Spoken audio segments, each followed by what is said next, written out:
आमच्यात वादविवाद वगैरे असल्या पण भानगडी आता राहिलेल्या नाहीत, कारण आता सगळ्यांनी 50शी ओलांडली आहे. सगळ्यांची लग्न झालेली आहेत, मुलं बाळ आहेत. तर आता वाद घालणार कशावर हा मूळ मुद्दा आहे. 2006ला ज्यावेळेस साडेमाडेतीन आला होता, खरंच जसं आत्ता दादा म्हणाला त्यांनी इतिहास रचला होता आणि अनेक वेगवेगळ्या काय म्हणतात अनेक वेगवेगळ्या सगळ्या कलाकारांकडून दिग्दर्शकांकडूनही पोचपावती मिळाली होती. त्यावेळेस मला वाटतं तुझाही तो पहिला सिनेमा जो तू दिग्दर्शन केलायस तो तुझा मी आणि सचित पाटील तुमचा पहिला 2008 मध्ये. येस.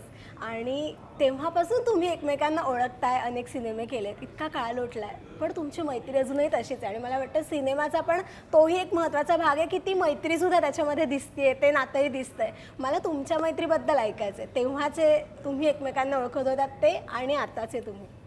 नाही, आम्ही त्याच्याही आधीपासूनचे मित्र आहेत खरं तर. म्हणजे कारकिर्दीला सुरुवात व्यावसायिक कारकिर्दीला ह्यांची आधी झाली. मी थोडासा नंतर हे झालो, कारण हे पहिल्याच ह्याच्यात सुपर डुपर हिट होते आणि त्या मानाने मी अगदीच छोट्या भूमिका करत होतो.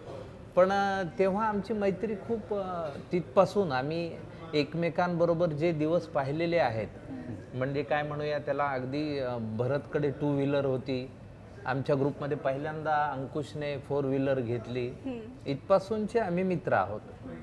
आता इतक्या वर्षानंतर मैत्री तशीच राहिली आहे, आश्चर्य काय नाही, कारण आम्ही जसे आहोत तसेच आजही आहोत आणि एकमेकांना भेटल्यानंतर आमचं त्याच पद्धतीचं हे आहे. त्यामुळे आणि हेवे दावे कधीही नसल्यामुळे मैत्री तुटण्याचं किंवा ह्याचं काही संदर्भ नाही आहे. दुसरं असं की 20 वर्षांनंतर एक नवीन गोष्ट आणि तितक्याच ताकदीनं पुन्हा ते 3 भाऊ मांडायचे, हे एक चॅलेंज दिग्दर्शक म्हणून आता अंकुशने स्वतंत्र दिग्दर्शित केलेला हा सिनेमा आहे. यावेळी त्याला सचित नाही आहे जोडीला, तो एकटाच आहे. पण त्याने ज्या हुकुमी पद्धतीनं पुन्हा ती मोड बांधली आहे ती खरोखरीच बघण्यासारखी आणि खूप चांगली आहे. आणि 3 दशकाची आमची मैत्री आहे, त्यामुळे आम्हाला फारसं एकमेकांना सांगावं लागत नाही. आणि आमच्यात वादविवाद वगैरे असल्या पण भानगडी आता राहिलेल्या नाहीत, कारण आता सगळ्यांनी 50शी ओलांडली आहे. सगळ्यांची लग्न झालेली आहेत, मुलं बाळ आहेत. तर आता वाद घालणार कशावर हा मूळ मुद्दा आहे. आणि दुसरं असं की क्रिएटिव्ह स्तरावरचा जो वाद आहे तो एकत्रित एकमतानेच सतत आम्ही सोडवत आलेलो आहोत, तो गुंता. त्यामुळे ह्या सिनेमातही तुम्हाला ते जाणवेल.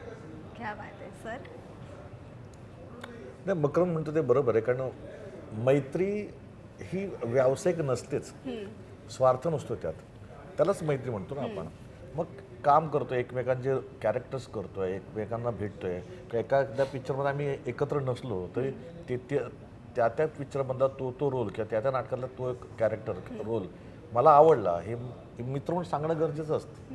ते आम्ही तेही केलं आमच्यात. एकमेकात भरपूर आम्ही अनुभव एकमेकांचे शेअर केले. म्हणजे मी मागे एकदा म्हटलं होतं की मकरंद आणि माझे पिक्चर जेव्हा चालू होते तेव्हा आम्ही एकमेकांना फोन पण करायचो, अरे हा पिक्चर असा असा माझ्यानं तुझ्याकडे येणार आहे, एकमेकांना फोन पण करून सांगायचो. मग त्यात आम्ही हे पण सांगायचो किंवा तुझी साधारण अमाऊंट, तुझी अशी अमाऊंटवर पण बोलायचं. म्हणजे आजकाल लोक लपवतात ना, किंवा मी काय सांगू मी किती घेतोय, असंही नव्हतं. इतक्या मी मित्र चांगले तेव्हाही होतो, आजही आहोत. ह्याचा प्लस पॉईंट काय होतो, ती मैत्री काम करताना रिफ्लेक्ट होते. जेव्हा चित्रपटात किंवा कुठल्या ठिकाणी आपण काम करतो तेव्हा त्या मैत्रीचा फायदा होतो. म्हणजे लॉस कुठेच नसतो, कारण त्या स्वार्थ नसल्यामुळे लॉस नसतोच. तर तो फायदा इतकी वर्ष आम्हाला आजपर्यंत ती मैत्रीच देत आली. तो फायदा बंजाऱ्यानंतर पुन्हा एकदा मैत्री ह्याच्यामध्ये सुद्धा दिसणार आहे, हा एक योगायोगच म्हटला पाहिजे. तू काय सांगशील मैत्रीबद्दल? बघा, योगायोग म्हणूया आपण. म्हणजे आता 16 जानेवारीला केदारची फिल्म रिलीज होते, आमची 30 जानेवारीला होते.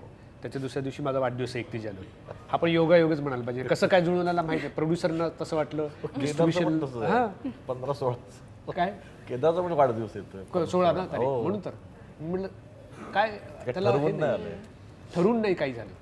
आणि मी केदार किंवा भरत असं आम्ही ही गोष्ट खूप जपली आहे की मैत्री खूप महत्त्वाची. तर मकरंद कुठल्याही वाटे वळणावर कधी आयुष्याच्या भेटल्या तर अशीच मस्त कडक घट्ट मिठी मारली आणि परत गप्पा सुरू. जसं काय कालच रात्री आम्ही एकत्र होतो, गप्पा मारतो की काय चाललंय तुझे, कसं चाललंय तुझं, असं मकरंद सुरू करतो. मला असं वाटतं की हीच गंमत आहे आमच्या सगळ्या मित्रांची की कालच भेटल्याप्रमाणे आज भेटतो असं वाटावं कित्येक वर्षांत सुद्धा. रसिका हो, कलाकृती मीडिया म्हणजे मनोरंजनाची लयलूट. मनोरंजन क्षेत्रातील किस्से व घडामोडींचा आस्वाद घेण्यासाठी कलाकृती मीडिया या यूट्यूब चॅनलला सबस्क्राईब करा आणि व्हिडिओ लाईक करा.